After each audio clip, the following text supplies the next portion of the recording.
Hey guys, it is Brado here. I took a quick look earlier on today looking at the new features going into FIFA 14, but I wanted to take an even closer look at the actual screenshots shown for the new career mode in FIFA 14. So first off, we're going to look at the main screen here, and the thing you've got to notice immediately is that the overall overlay is completely changed. You still have your XP at the top there, you still have your username and your EAFC points, but besides from that, everything looks completely different. You can see that it's a lot more cleaner, and it really represents what you see in today's culture for websites that you go to. Like Xbox Live has this very similar type of block interface that they use, and it makes things a lot more simple to read overall. And you can overall kind of get the idea here that they've tried to go for this, try to make it more simple and try to make it a lot more streamlined, which I can definitely get behind. Now, everything's pretty basic here. You have the RSS feed, which is kind of essentially your league news that you had beforehand. And it's just kind of turning into something that's a lot more. If you're looking on the internet, you'd have your RSS feed possibly trying to get all the information from the Premier League if that's the league that you're playing in. Besides from that, you got the actual standings there. And you can see that there's actually 3 little tabs there, which would probably mean you have the main one there, right, where you're seeing the actual league table. But besides from that too, you can probably see other scores from the week that was, or also the top scorers in the league as well. Just a couple of features there that probably, you know, are gonna let you intuitively look at them when you want, rather than them flipping back and forth and not really getting the exact stats that you want right away. And this is a bit of a smaller overall side than the normal one that was scrolling on the complete right side of the screen there, but I definitely like it because it kind of fits into that whole just the style that they're trying to go for here.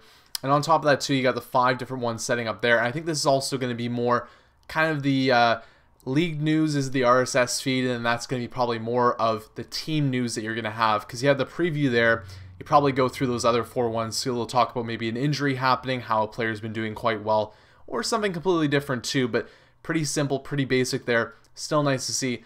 And touching on a little bit here, the Global Scouting Network, you can see that this is going to be something that they're going to be kind of pushing this year. I think they're going to be pushing for us to see more interesting type of ways to actually have better scouting, and also scout players that are actually not just, you know, these players that you are trying to find that are randomized names from random countries that you're bringing into your squad and you don't really know much about them.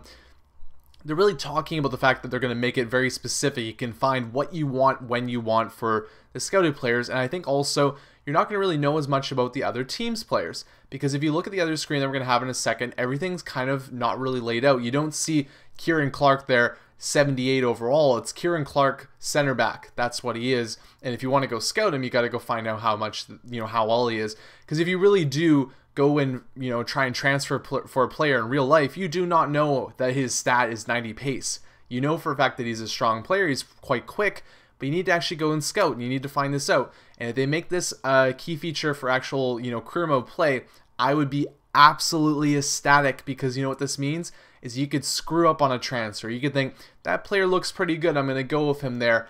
And we all know that players fluctuate over time. Players get better, players get worse.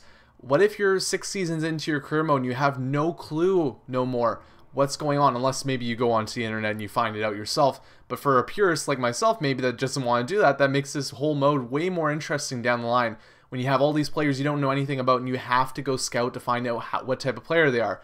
And you want to make sure that, you know, you're bringing in a center back that has strong pace so you can keep up with the striker that's going to score. You know, I like my back four to have a strong overall, you know, ability to really keep up with the offensive attack. So I don't want to bring in a player that isn't strong in that type of capacity. And if I did, I'd be really upset. So I'm probably going to have to scout quite a bit to find that out. And again, this is me speculating a lot, but you can kind of tell, again, when we look at the next screen here in a second, that this is maybe what they're going for. Now, the other thing too I want to touch on before we go to the next screen is that you got this very easy layout here. We click central, this is what we see. We want to click on squad. I can pretty much guarantee you guys it's going to be a very similar block layout, because they're going to go for this type of setup. If you think about it, when you play FIFA 13, everything looked the same, it just was different screens, right? You know, there's slight different changes, but the same overall layout. So I bet if you click on squad, you're going to have, let's say, where the RSS feed is, and where the table is, you're going to have your players, and you're going to have players that you can switch in and out, some information regarding them, and also different ones you can click on there too to look at contracts probably and different stuff like that.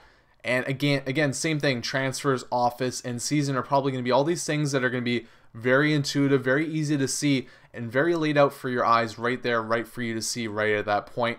And I really am excited to see this, because this might not be something that is that major to a lot of people, but if they're able to completely overhaul this, make it look a lot more nice, or a lot more intuitive, better to look at overall, that's going to sell me on really getting into it. And again, if this whole scouting thing is potentially something, then that is another thing that could be really cool as well. So we got that there, which is something that's definitely quite neat.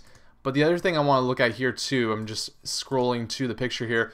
Alright, so we got the actual scouting here laid out, and this is showing that we got Gabriel Obertan there, who's a player that is, you know, a solid player. He can be brought into our squad if we want, but we want to make sure that he's the right guy to bring in. So we do a scouting report on him, and very similar to scouting reports on younger players, you can see that they have kind of a setup. He's a winger. He likes dribbling. That's one of his stronger traits that he has. His age, his nationality, his position. But then you got his actual stats here, and they're varying. You can see the defending is 1 to 99. We have no clue how good he is at defending.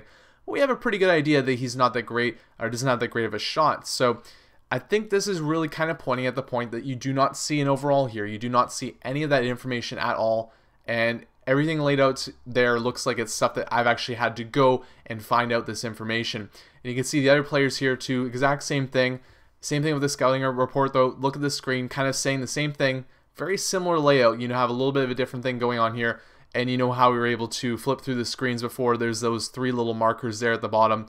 Going to be able to essentially make, again, the overall look of this, keep the same type of format.